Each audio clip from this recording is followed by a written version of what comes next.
वैसे मैंने बोला था नैनो और बाइक दोनों में से एक चीज़ बेचूंगा, तो मैंने फाइनल कर लिया है बाइक को ही बेच रहा हूँ मैं। और OLX पे भी डाल दिया मैंने। और यार मैं तो सोच रहा था उस बाइक को कोई पूछेगा नहीं, लेकिन 40 मैसेज आ चुके हैं अभी तक उसको खरीदने के लिए। तो स्वागत है आप सभी का एक और नए दिन में। अभी टाइम दोपहर के 12 बज रहे हैं और फिलहाल अपनी बाइक को लेके जा रहा हूँ मैं। इसको लेके, इस बाइक का नाम है हॉर्नेट CB 125, जो कि 125 सीसी की सबसे ज़्यादा तगड़ी बाइक है मुझे जो लगती है। और अभी फ़िलहाल इसमें मैं पेट्रोल डलवाने जा रहा हूँ घर के पास ही। इस थार के टायर देखो कितने बाहर हैं, ओ भाई साहब।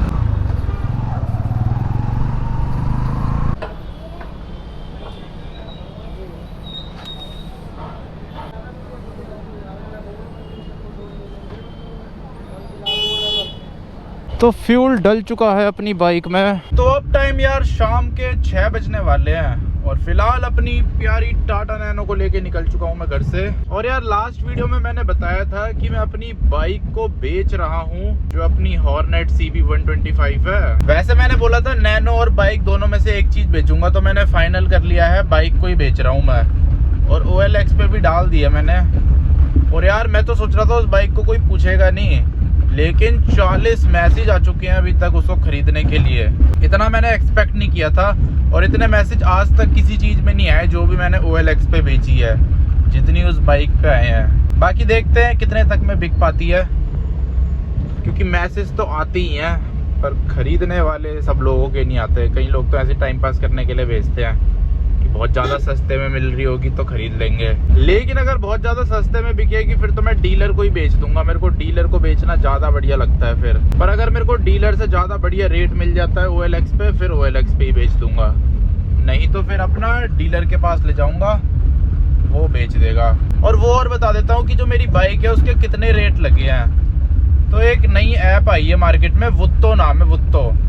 वो बाइक का ही काम करते हैं, जैसे Cars24 है ना, स्पिनी है, ऐसी ये बाइक के लिए है। तो उन्होंने रेट लगाया है 76 बोल रहे हैं वो। और अगर मैं अपनी बाइक को एक्सचेंज भी करा रहा हूँ ना, तो उसके भी मेरे को 75 के आसपास मिल जा रहे हैं। अगर मैं एक्सचेंज करा के दूसरी बाइक लेता हूँ तो 75% डिस्काउंट मिल जाएगा मेरे को। मतलब 75% नहीं, 75,000। अब मैं वही देख रहा हूँ OLX वगैरह पे इससे ज़्यादा पैसे मिल जाते हैं तभी बेचूंगा मैं OLX पे किसी ऐसे डायरेक्ट कस्टमर को।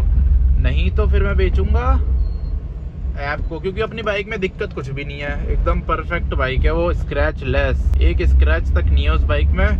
ऊपर से PPF और चढ़ रखी है उसमें।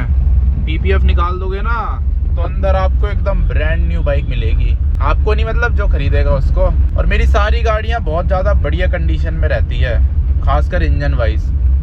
भले ही बॉडी वाइज कोई दिक्कत आ जाए, लेकिन इंजन वाइज मैं अपनी गाड़ियाँ एकदम परफेक्ट रखता हूँ।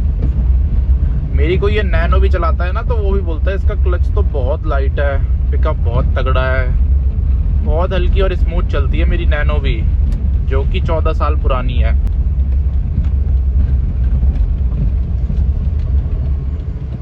तो अब फिलहाल यार अपनी नैनो को कुछ इस तरह की जगह पे लेके आ गए। देखो कितना अंधेरा है। ये बस नैनो की हेडलाइट की रोशनी है, नहीं तो यहाँ पे भी बहुत अंधेरा है। हेडलाइट तो इसकी अब बढ़िया दिखा देती है, पर नैनो नहीं दिख रही होगी आपको। अभी रुको, फ्लैश ऑन करता हूँ। अब दिख रही है ना नैनो भी अंदर से। ये रही नैनो, ये रहा मेरा बैग और ये रहे बाहर के नज़ारे। और अभी फिलहाल बहुत ज़्यादा सुनसान से रास्ते पे हूँ मैं। कार का एक फायदा ये भी रहता है, सुनसान रास्तों में भी इतना ज़्यादा डर नहीं लगता। आपके पास एक प्रोटेक्शन है, कुछ भी चीज़ आती है तो उससे पहले गाड़ी से टकराना पड़ेगा, उसके बाद वो आप तक पहुंच पाएगी। तो स्वागत है यार आप सभी का एक और नए दिन में। अभी टाइम सुबह के लगभग 12 बज रहे हैं और अभी मैं अपने नए वाले घर पे आ रखा हूँ, ये देख लो। और फिलहाल जा रहा हूँ मैं अपनी बाइक को लेके। ये हेलमेट मैंने तैयार कर दिया है।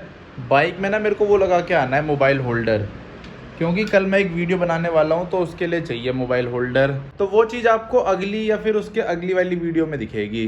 अभी चलते हैं फ़िलहाल और मोबाइल होल्डर लगवा के आते हैं अपनी बाइक में। बाकी अपनी बाइक को बेचने का भी प्रोसेस चल ही रहा है, देखते हैं कितने पैसे हमें लास्ट में मिल पाते हैं और कितने की बिकती है अपनी हॉर्नेट CB 125 जो कि 10 महीने पुरानी है और स्क्रैचलेस बाइक है। अब ये लगा लो मुश्किल से 4-5 दिन ही है वो बाइक मेरे पास। 4-5 दिन में उसका काम तमाम कर दूंगा, उसे बेच दूंगा। क्योंकि यार बहुत दिन हो गए सोचते सोचते। 6 महीने रखने का सोचा था मैंने, जब वो बाइक मैंने खरीदी थी ना तो मैंने सोचा था 6 महीने ही रखूंगा, उसके बाद बेच दूंगा तुरंत। लेकिन ऐसे सोचते सोचते 6 के 10 महीने हो गए, तो इसीलिए अब उसको रखना इतना ज़्यादा वर्थ नहीं है। अब उसे निकालो, पुराना जाएगा तभी नया आएगा। वैसे तो पुरानी है नहीं, लेकिन फिर भी। तो अब फ़िलहाल यार अपने फ्लैट से निकल रहा हूँ मैं बाहर, और अभी बारिश हुई है थोड़ी देर पहले।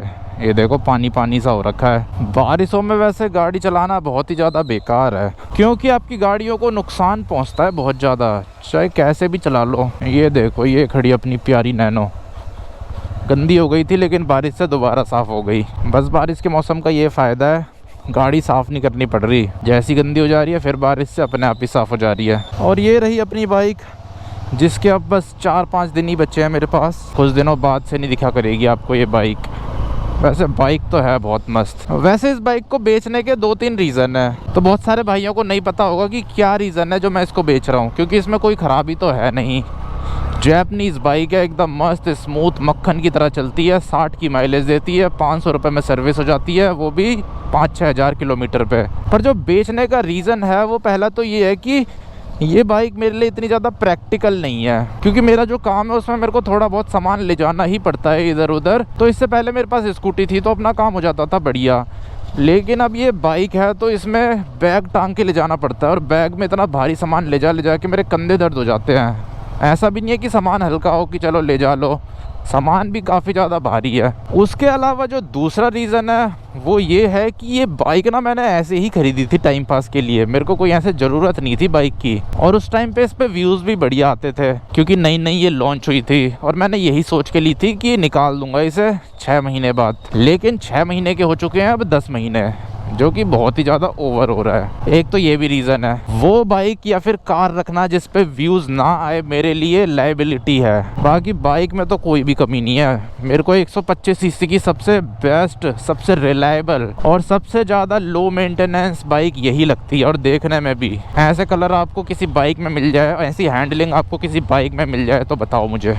और USD फोक्स, उसी की वजह से इस बाइक में 4 चांद लग जाते हैं। और हाँ यार, एक और रीज़न है, मेरी पूरे दिन की जो रनिंग है ना वो ऐसे रोडों पे ही है, गलियों में, ऊबड़ खाबड़ में, गड्ढों में। ये बाइक बस प्लेन रोड पे तब चलती है जब इसमें पेट्रोल डलाना होता है। लेकिन वहीं जो ये बाइक बनी है ना, ये उल्टी चीज़ों के लिए बनी है कि ज़्यादातर प्लेन रोड पे चले और कभी कभार ऐसे ऊबड़ खाबड़ रास्तों में चले। लेकिन मेरे साथ उल्टा हो रहा है। मेरे साथ क्या, मेरी बाइक के साथ उल्टा हो रहा है। ये पूरे दिन ऊबड़ खाबड़ में चल रही है और बस पेट्रोल डलाने के लिए जाती है ये प्लेन रोड पे। तो अगर मैं ऐसे ही करता रहूँगा। और बाकी यार जंतर मंतर भी जाना था, देखता हूँ जाऊँगा जंतर मंतर। सैटरडे को जाऊँगा या संडे को जाऊँगा, या दोनों ही दिन चला जाऊँगा। सैदुल अजाब इधर नहीं है, उल्टा जा रहे हो आप। और देखो इस बाइक को चलाने से ऐसे हाथ भी लाल हो जाते हैं, देख रहे हो, दोनों हाथ एकदम लाल लाल हो गए। बाकी बोर्ड आ चुका है, संगम विहार में आपका स्वागत है। वैसे मेरे को पसंद नहीं है ये बोर्ड देखना, पर मजबूरी में देखना पड़ जाता है, नहीं तो मैं कभी ज़िंदगी में अपना स्वागत ना करवाऊँ संगम विहार से। देखो अभी तक रोड फिर भी ठीक थे, अब देखना रोड इसके बाद के। अब तो इस खटारे एरिया में ये बस और आ गई है, बाइक चलने की तो यहाँ जगह नहीं है। ये बस कैसे चलेगी, चल तो रही है वैसे अभी तक। ओ भाई, ये क्या कर रखा है, निकल लो यार इधर से, इधर तो जाम लग रहा है, गड्ढे गड्ढे कर रखे हैं, पता नहीं क्या ड्रामा है। ओहो, ओ भाई, यहाँ से भी जगह नहीं है घर जाने की। यही रीज़न है, मैं बोल रहा था कि मैं अपना स्वागत नहीं करवाना चाहता यहाँ पे। ओ भाई, स्प्लेंडर गड्ढे में घुस गई। इस स्कूटी के पीछे पीछे जाऊंगा पैर ऊपर करके। और ये पानी भी कोई ऐसा अच्छा पानी नहीं है, ये तेजाब वाला पानी है। टायर तक गला देगा ये। तो मेरी रनिंग पूरे दिन ऐसे रोडों पे है। अब सोच लो मेरा क्या हाल होता होगा स्पोर्ट्स बाइक को ऐसी जगहों पे चलाने में। वैसे तो इस बाइक में इंजन नहीं है स्पोर्ट्स बाइक वाला, लेकिन जो राइडिंग पोस्चर है वो बहुत एग्रेसिव है इसका। यहाँ तक कि जो पिलियन भी बैठता है उसका राइडिंग पोस्चर भी बहुत एग्रेसिव है। भाई इसमें मोबाइल होल्डर लगवाना था, नहीं बिना चार्जिंग वाला। कितने का? 60 रुपये का। ठीक है लगा दो।